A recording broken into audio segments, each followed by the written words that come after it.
Hello students, जैसा कि आपने पिछली वीडियो में देखा कि मैंने आपको बायोसिस्टमैटिक्स की हिस्ट्री के बारे में बताया था कि बायोसिस्टमैटिक्स की हिस्ट्री को 6 पीरियड में हम लोग डिवाइड करके पढ़ सकते हैं।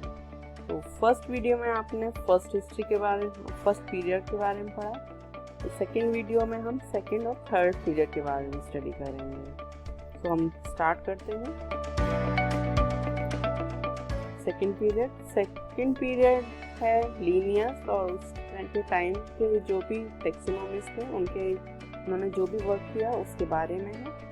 सबसे पहले हम स्टडी करते हैं कि लीनियस ने क्या वर्क किया। तो लीनियस का टाइम पीरियड है 1707 to 1778।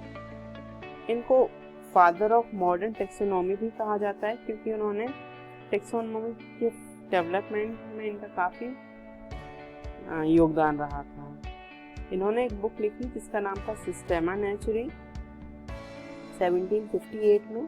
इसके 10th एडिशन में उन्होंने एनिमल्स और प्लांट के बायनोमियल नोमेनक्लेचर के बारे में बताया, और उनकी ये बुक मॉडर्न सिस्टमैटिक जूलॉजी का फाउंडेशन मानी जाती है। उन्होंने मेन 4 कैटेगरी दी: क्लास, ऑर्डर, जीनस, स्पीशीज, और ये चारों कैटेगरी एनिमल किंगडम के लिए थी। इस बुक के एडिशन में उन्होंने एक टर्म यूज़ किया मेमेलिया। ये टर्म यूज़ किया क्वाड्रीपोडा के प्लेस पर।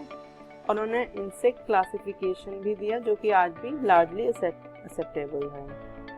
इसके अलावा लीनियस ने बर्ड्स, एम्फीबियंस और लोअर इनवर्टिब्रेट्स का क्लासिफिकेशन भी दिया,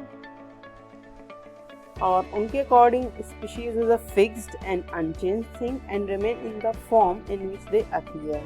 उनका मानना था कि स्पीशीज हमेशा ही फिक्स रहती है, उसमें कोई भी चेंज नहीं होता है, और वो जिस फॉर्म में अपीयर हुई है वो हमेशा वैसे ही बनी रहती है। उनके इस कॉन्सेप्ट को अपोज किया गया in the view of biological species concept, क्योंकि स्पीशीज में हमेशा चेंजेस होते रहते हैं। तो लीनियस ने फर्स्ट कैरेक्टर बेस्ड क्लासिफिकेशन दिया था। लीनियस के बाद सेकंड आते हैं माइकल एडेंसन। इनका टाइम पीरियड था 1727 to 1806, और ये फ्रेंच बॉटनिस्ट थे और लीनियस के ही कंटेम्प्रेरी थे।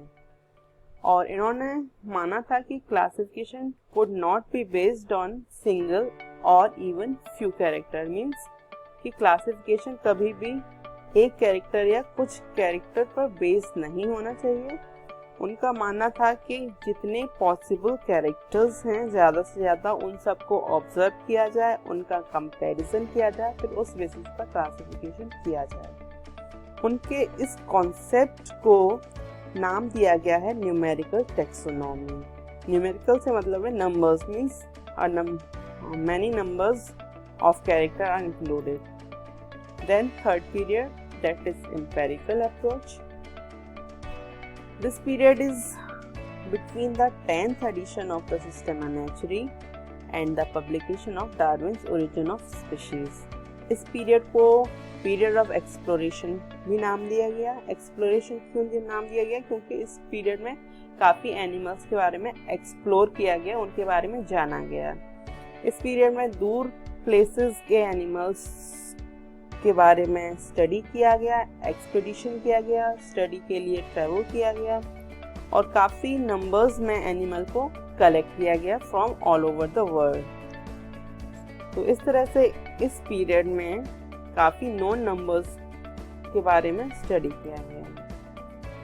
तो इस तरह से जो लोकल नेचुरलिस्ट थे, they were being replaced by specialists who studied birds, reptiles, mollusks and other similar specific groups. इस तरह से इस टाइम पीरियड में on the basis of totality of character, not just a few essential ones के ऊपर ज़्यादा emphasize किया गया, और evaluation of gap between taxa को भी माना गया कि टैक्सा के बीच में जो भी गैप है उसको इवेल्युएट किया जाए, और उसमें जो भी एनिमल्स आते हैं उनको भी स्थान दिया जाए।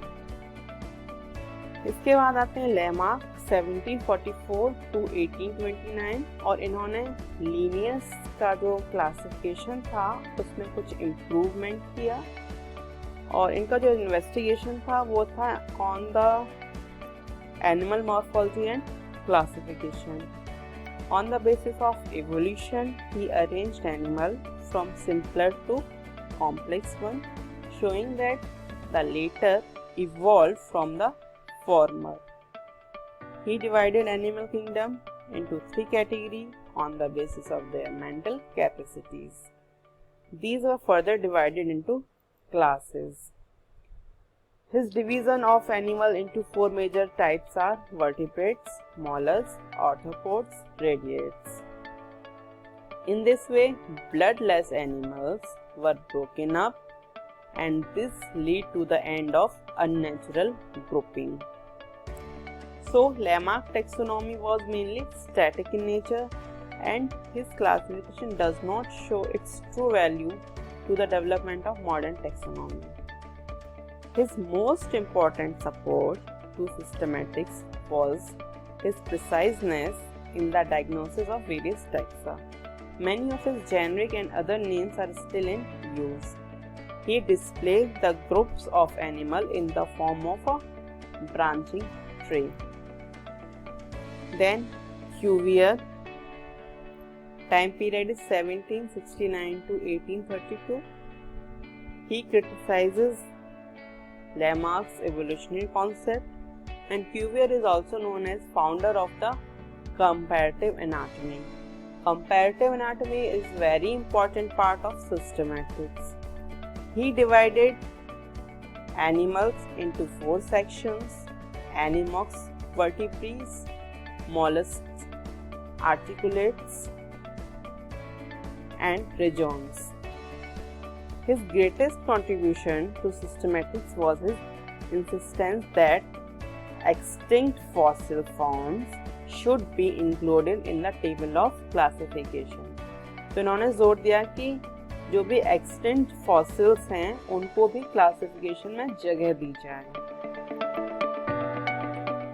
इसके अलावा इसी टाइम पीरियड में 3 और आइडियाज दिए गए.